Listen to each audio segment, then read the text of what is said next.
Assalomu alaykum. Hurmatli aka-ukalar, charchamaysizlarmi? Charchamasdan. Har bir dehqon qilayotgan ishlar Alloh taolomiz baraka bersin. Bugun meni grafikimda o'sha havodagi nisbiy namlik oshib ketishda bo'ladigan shu kasallik, unchudring boshqa mana shularga profilaktika qilib qo'ydim. Chunki biz Angliyada ham xudo xolasa 10 kunga yomg'irli, qorli havolar. Ko'chada yomg'irli, qorli havo bo'lgandan keyin xohlaysizmi, xohlamaysizmi, issiqxonada ham namlik ko'tariladi. Shularni oldini olish maqsadida profilaktika qilib sochib qo'ydik. Men hozir ko'rdan beraman. Sparagin Prestige Plus. Bu hasharot tushirmay oldini olib turadi. Bunisi kasallikdan xoli qilib turadi. O'sha unchudring boshqa shunaqa profilaktika qilib turgan ma'qul. Chunki oldinda 10 kunlik yomg'irli, qorli havolar.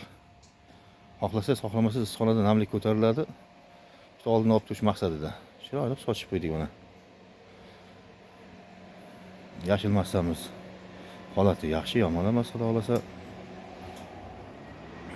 Ertalab hosillarni terib berib yubordik.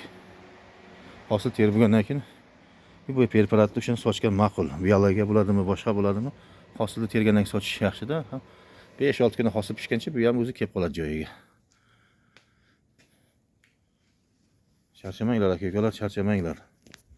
Har bir dehqonni qilayotgan ishlariga Alloh taolomiz baraka bersin. Mana bu sovg'alardan eson-omon o'tib olaylik. Xalqimiz dasturxon chiroyli nozimatlar yetishib berishda siz biz dehqonlar charchamaylik. Charchashga haqqimiz ham yo'q.